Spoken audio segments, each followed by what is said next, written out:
to overdrive or not overdrive? That is the question.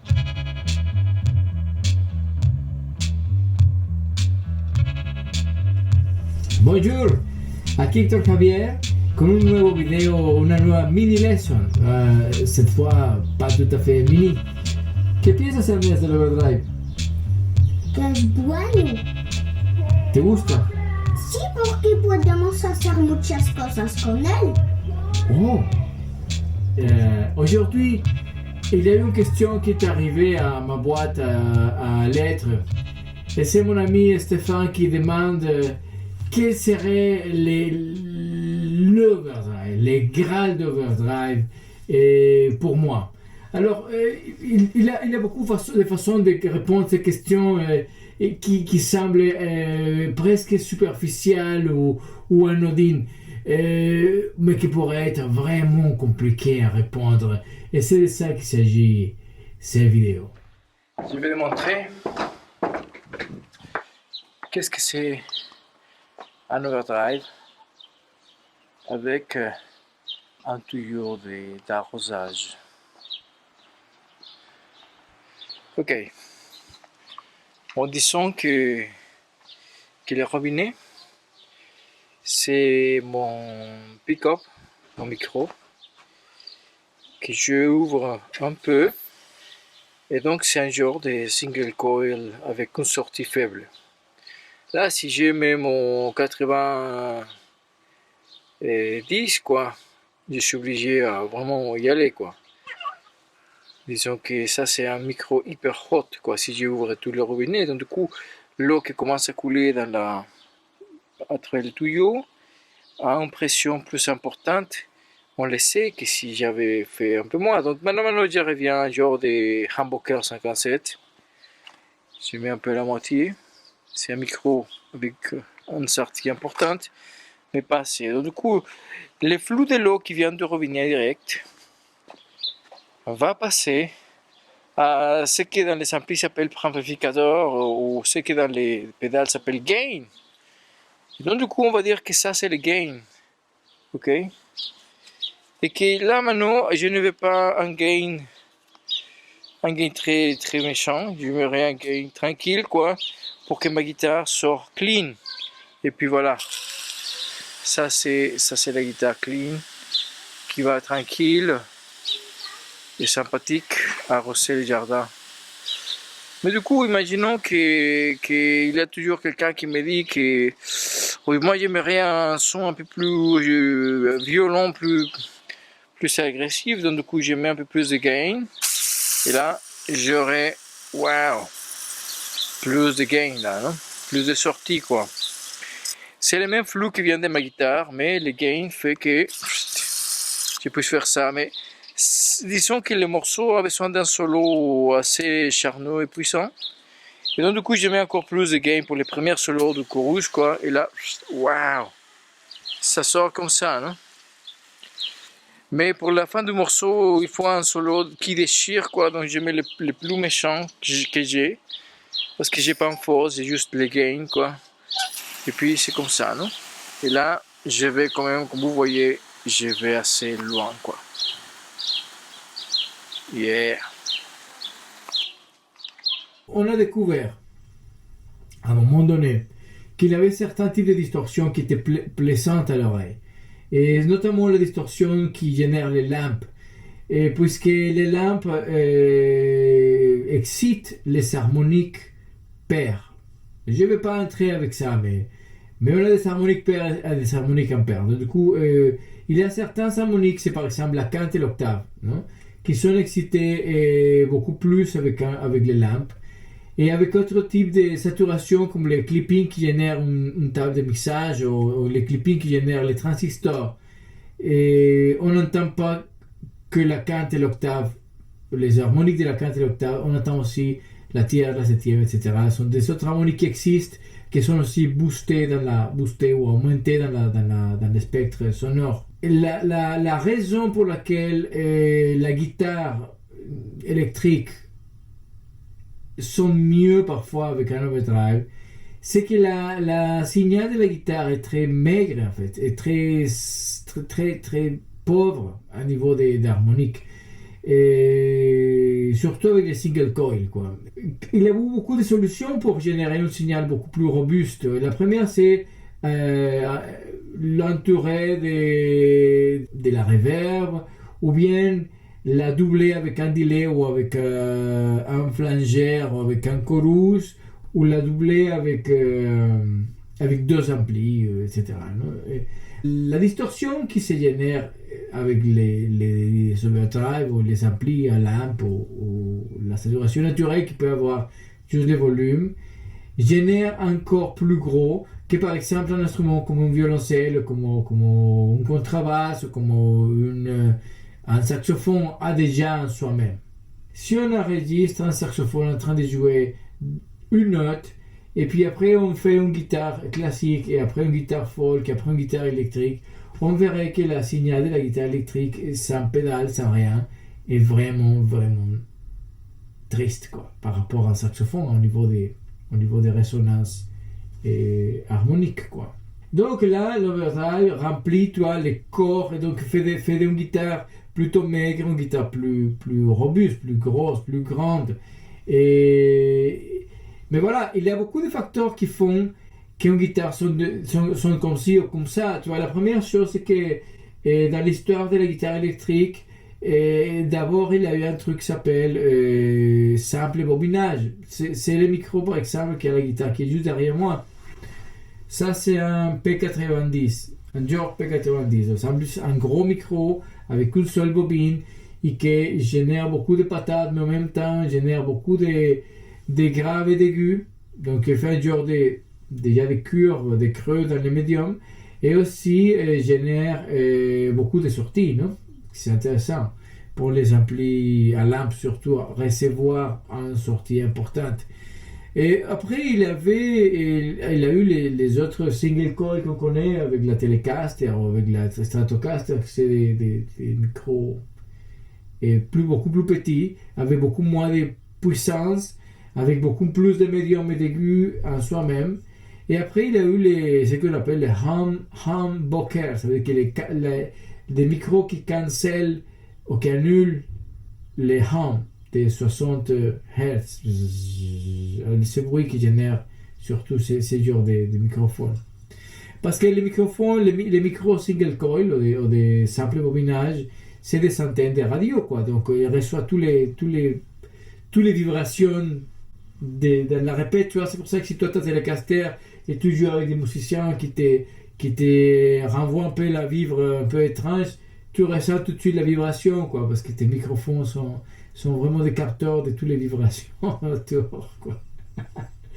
À l'autre côté, c'est quel genre de cordes tu utilises, parce que si tu as des cordes grosses, les cordes grosses font des allers-retours de façon un peu différente aux cordes plus fines. Les cordes plus fines sont plus libres à faire des allers-retours, et donc les mains des capteurs ne vont pas recevoir exactement pareil la corde qu'une corde plus tendue.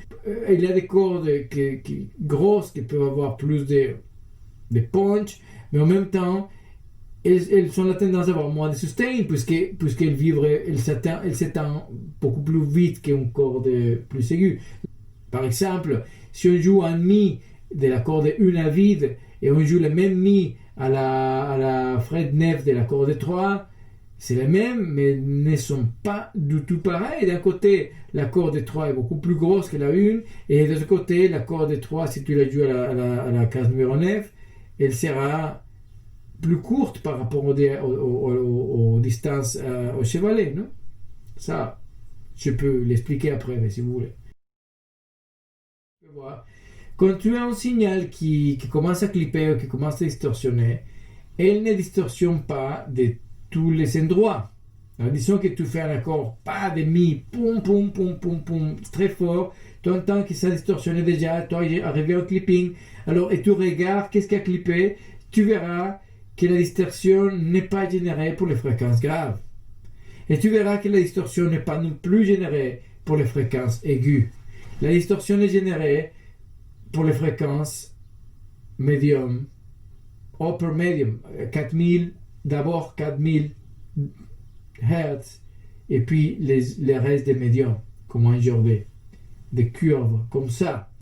Et donc du coup, ça c'est important de dire, parce que Fender à l'époque, quand il a fait les amplis qu'on appelle Tweed ou bien les Brown Face, c'était des amplis qui avaient beaucoup de médiums, donc c'était facile à distorsionner, il était susceptible à distorsionner, puisque ça suffisait monter le volume et les médiums distorsionnent tout de suite de façon naturelle. Par exemple, les amplis Ampeg des années principe des 2000, fin des 90, avaient ça à la place d'un gain, tu avais les boutons de médium, tu boostais les médiums et distorsionnais. Et donc c'était très intéressant cet effet. Alors, Fender à un moment donné, je crois que c'était 65, il a décidé faire un scoop qu'on appelle les graves, l'aigu, haut et les médiums creux, pour que quand tu balances ton son de ta guitare qui a beaucoup de médiums, génère un genre d'égalisation et ne génère pas une crête de médiums qui distorsionne. Alors c'est pas le cas des amplis Marshall, et la différence au niveau en grosso modo du son d'un Marshall et un Fender, on dit toujours que le Marshall est plus obscur, il a plus de médiums, que le Fender est plus cristallin, donc il a pas de médiums, il a plus d'aigus.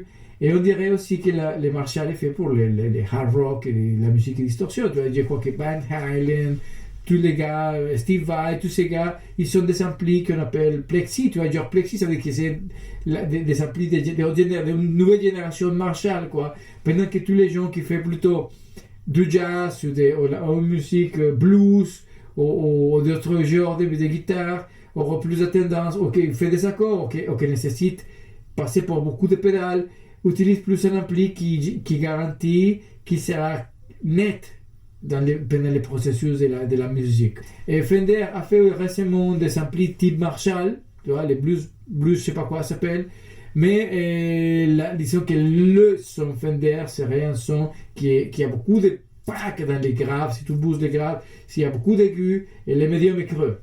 Donc c'est utile parce que tu peux mettre une distorsion qui va rehausser les médiums et tu auras un son plus équilibré, mais aussi ça te permet de mettre beaucoup plus des autres pédales qui remplissent ce signal médium sans que tu arrives à une saturation et remarquable, quoi, tu vois, en volume normal.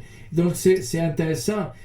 Déjà, quand tu vas choisir la pédale que tu veux, savoir lequel est ton ampli et comment il va réagir par rapport à ta pédale.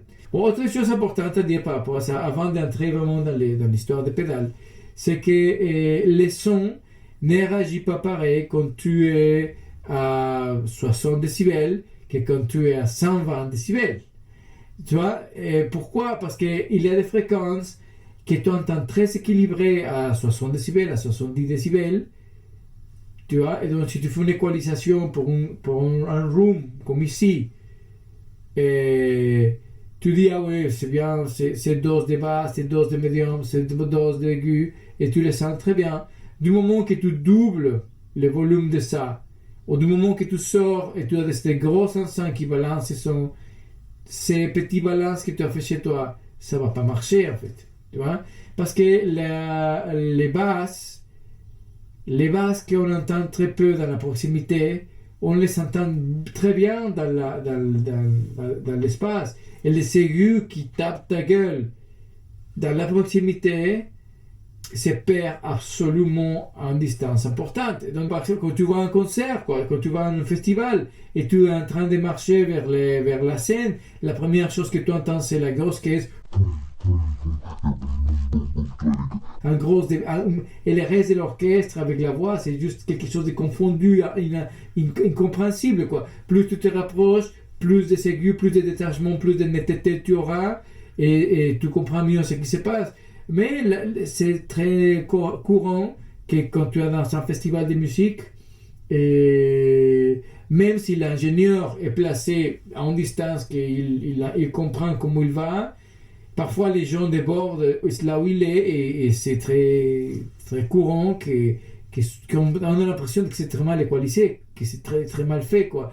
Parce que aussi tu as l'acoustique de l'espace, si c'est open air, tu perds énormément d'énergie, non? Et si c'est un espace réduit, tu vois, il n'y a pas beaucoup de gens, c'est exactement pareil, quoi. Donc du coup, et la réalité du volume va changer ta perception par rapport au son de la pédale.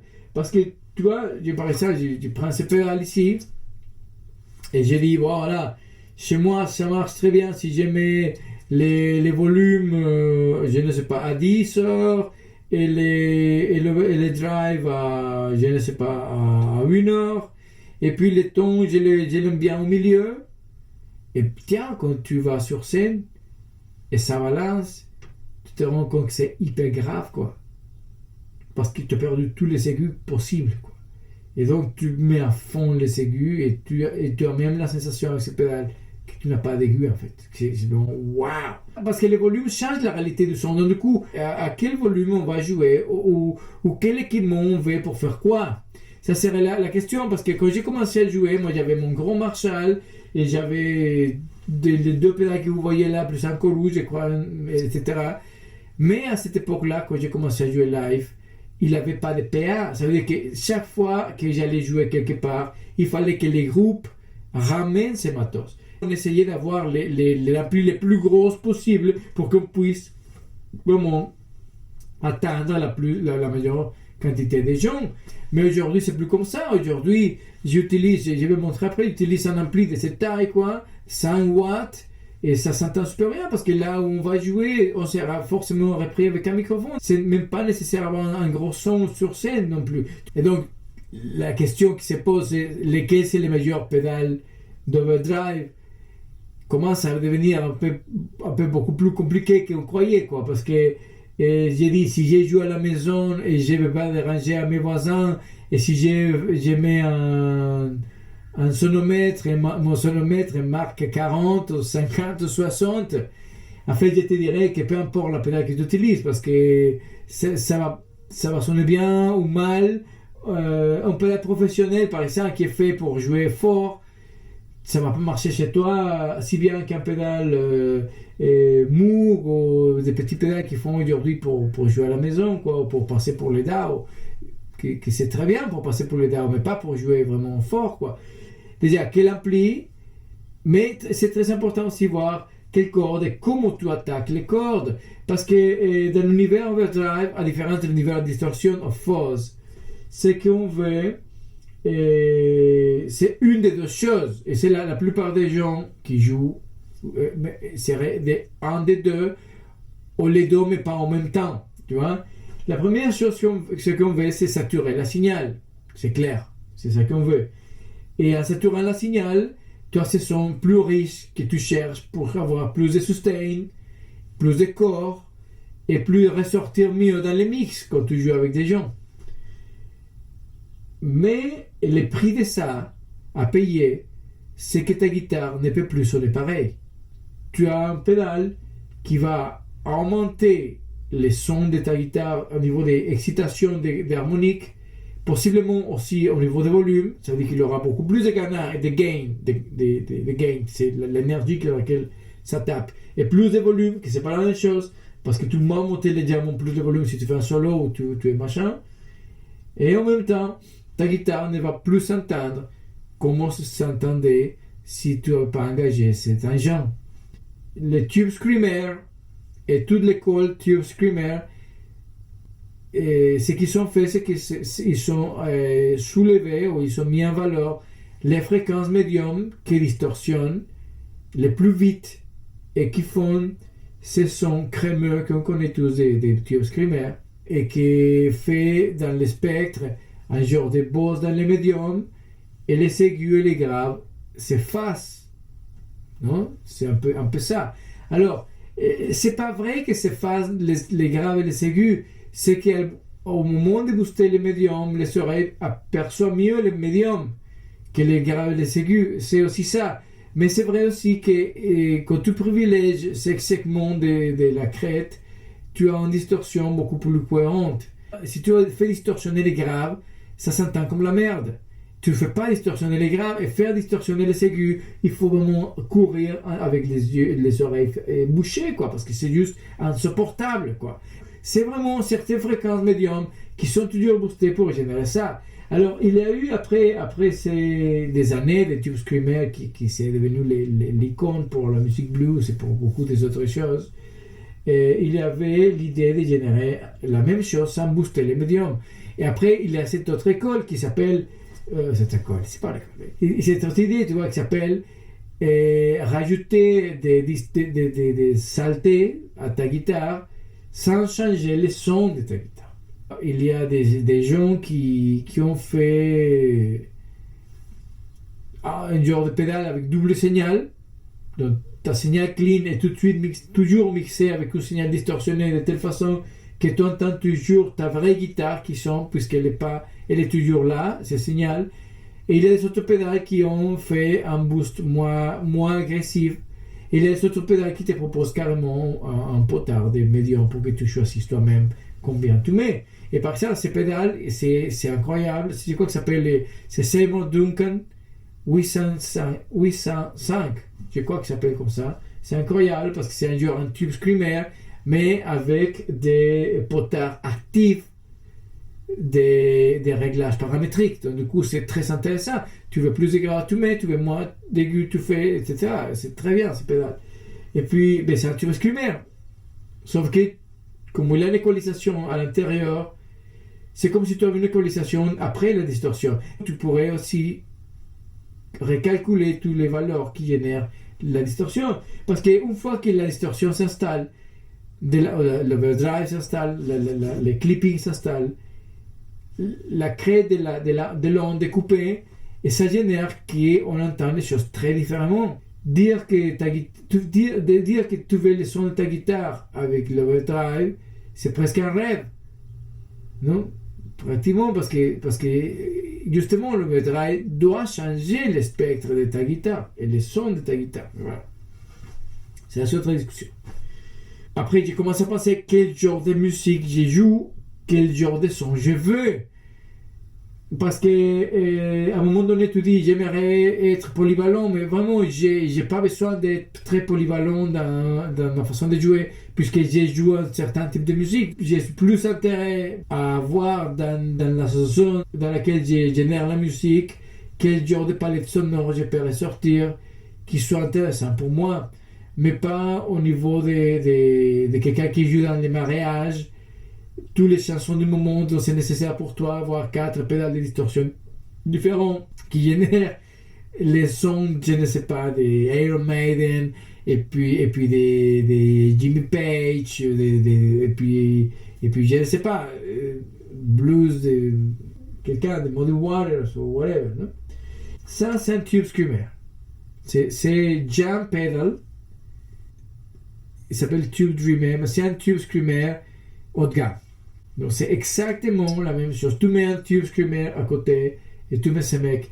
Et c'est exactement la même chose. Sauf que lui met pas de bruit. C'est la seule chose. Mais c'est exactement, c'est un tube screamer.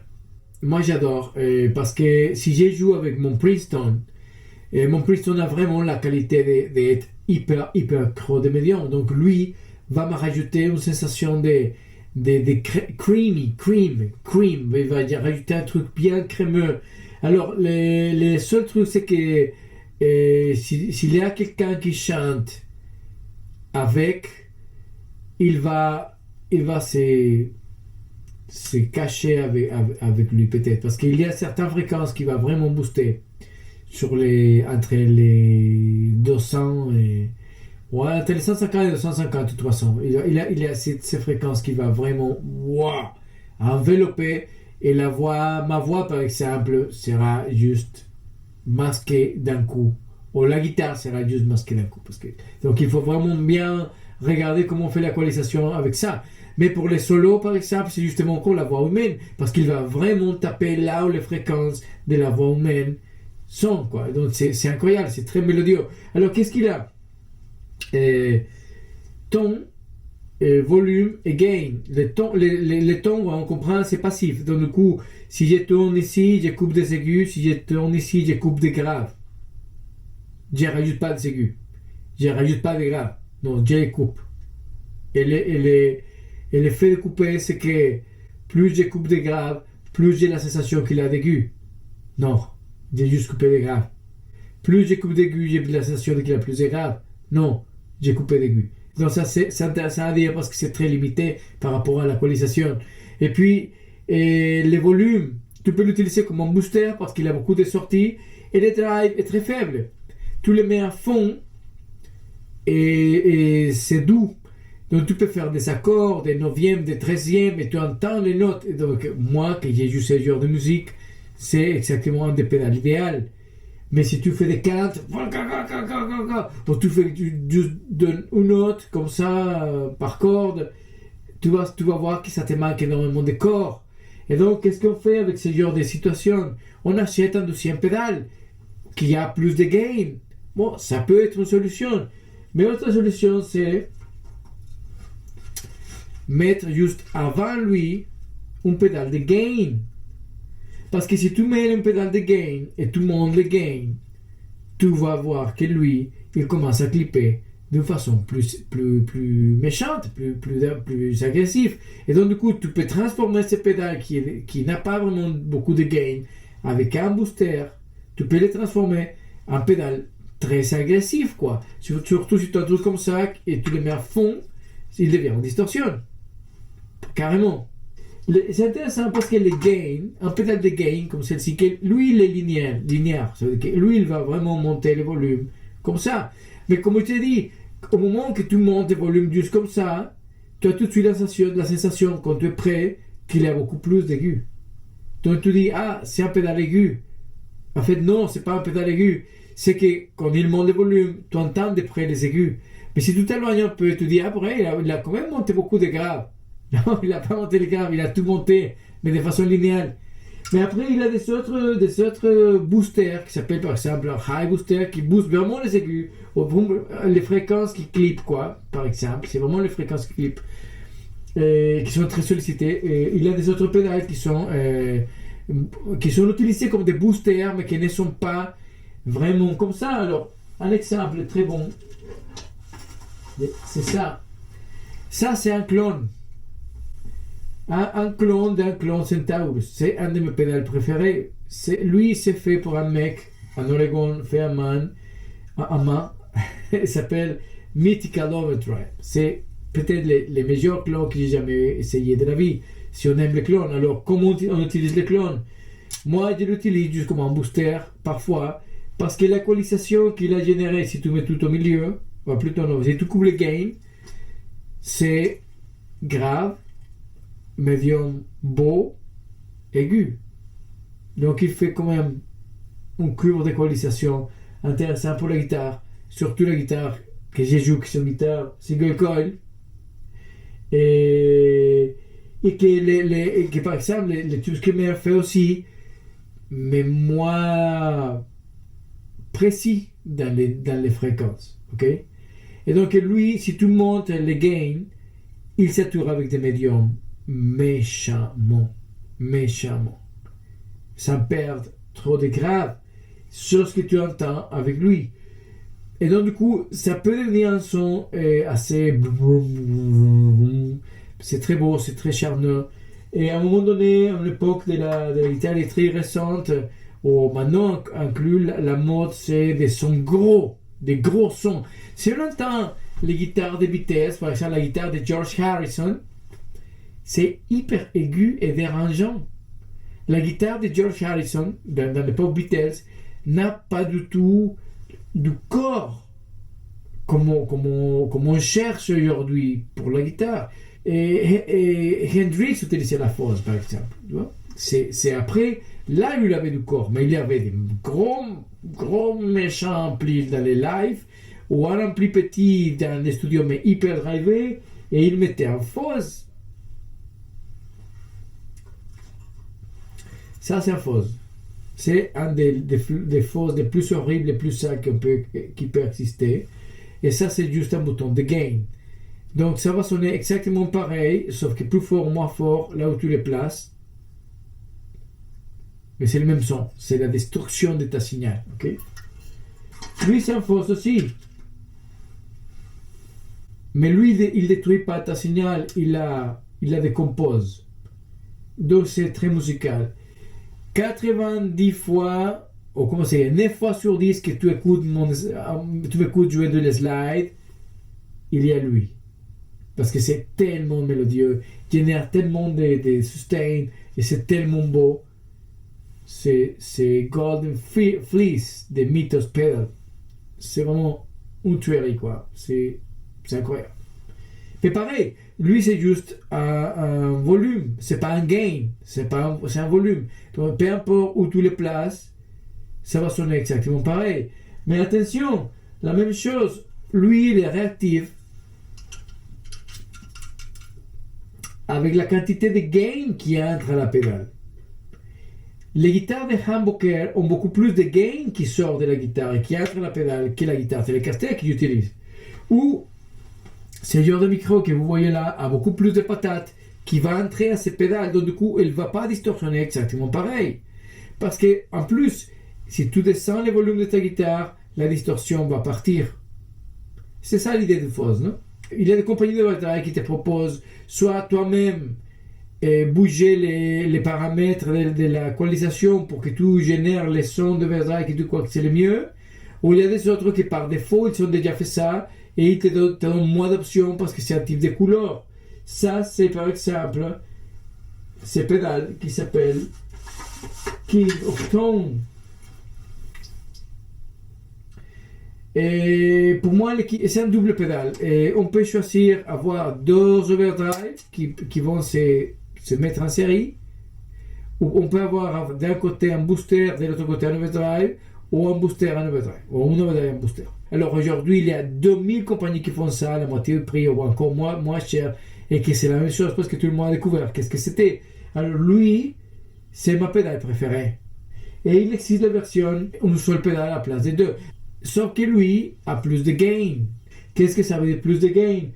Qu'à un moment donné, quand tu engages ce pédale, tu peux avoir la couleur de comment il a choisi les résistances et les capaciteurs, mais tu ne vas pas entendre les clippings. Tu n'entends pas la distorsion à un certain niveau de volume. Mais là, tu vas l'entendre presque tout le temps. Et même si tu réduis au maximum le drive, tu entends un peu la distorsion. Donc, tu n'auras jamais le niveau de subtilité que tu as avec celle-ci, avec ça, mais tu auras exactement les mêmes grains que tu as avec lui quand tu l'as plus distorsionné. Hein. Et je reviens à la question de Stéphane, que c'est très important. Dis-moi laquelle c'est la pédale overdrive ou ta pédale overdrive. Alors je te dis, ma pédale overdrive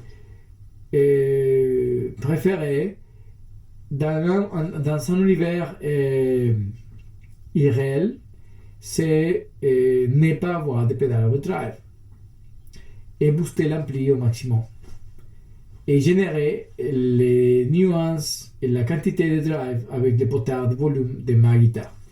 Ça c'est vraiment pour moi le plus important. Mais si j'ai joué que du blues, mais je joue pas vraiment du blues, donc du coup ça sert à rien ce que je viens de dire. Non, ma pédale préférée aujourd'hui, c'est le King of Tone. Ah, mais il y a ça aussi. Ça, c'est une espèce de King of Tone. Mais lui, c'est très intéressant parce que lui, il va respecter exactement les sons de ta guitare. C'est ça vraiment, c'est effrayant. En plus, tu auras de équalisation paramétrique active. Donc du coup, tu peux vraiment augmenter les aigus ou augmenter les graves. Là tu ne coupes pas d'aigus, ne tu coupes pas des graves. Donc tu augmentes vraiment les graves ou les aigus. C'est très important, c'est ça par rapport à un pédale comme la Tuskemer ou les autres pédales, parce que lui, quand tu as un ton, un potard de ton, ce que tu fais, c'est couper des graves ou aigus. Mais quand tu as ça, tu peux rajouter des graves ou des aigus selon ce que tu veux. Rajouter les drives que tu veux, et lui, c'est juste un volume. Ok? Alors, si j'ai mis tout au milieu, à l'exception du gain, si je coupe le gain et j'ai mis tout au milieu, et je branche ma guitare, je joue quelque chose, quand le signal sort, c'est exactement le même son. Alors, la question que tu me poserais, c'est pourquoi tu mets un pédale qui sonne exactement que ta guitare, ça pédale? Voilà. Lui, je l'utilise avec l'ampli petit, parce que mon petit ampli a beaucoup de médium. Et avec ces équalisations paramétriques, je peux choisir combien de graves que je mets. Et il n'a pas beaucoup de médiums qui entrent. Avec les King of Tone, il a des médiums quand même qui vont entrer, qui vont se booster. Plus qu'avec lui, non? Mais il faut dire que moi, quand j'ai joué la guitare, j'ai fait beaucoup des accords de 9e bémol, de 13e. Pour moi, c'est important que la guitare sonne distorsionnée, mais en même temps que tu reconnaisses quelle note tu joues. Je ne vais pas juste du bruit comme ça, non? Donc, j'ai besoin d'une overdrive qui soit très léger, très subtil, et une chose que je n'ai pas dit jusqu'à maintenant, et c'est la chose la plus importante pour moi, c'est qu'il obéit mes gestes de la main droite, qui obéit mes dynamiques, que si je tape fort, il monte de volume et arrive à clipper, et que si je tape pas, il soit clean. C'est ça que je cherche dans un overdrive.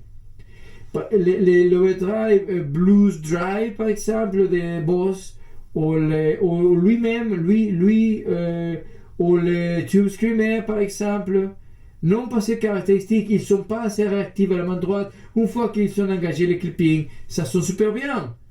Mais tu n'as pas vraiment de la dynamique du jeu avec les pédales. Tu ne sens pas que tu joues avec la quantité d'énergie que tu renvoies à la pédale. La pédale te fait un genre de compression et ton son sort assez homogène.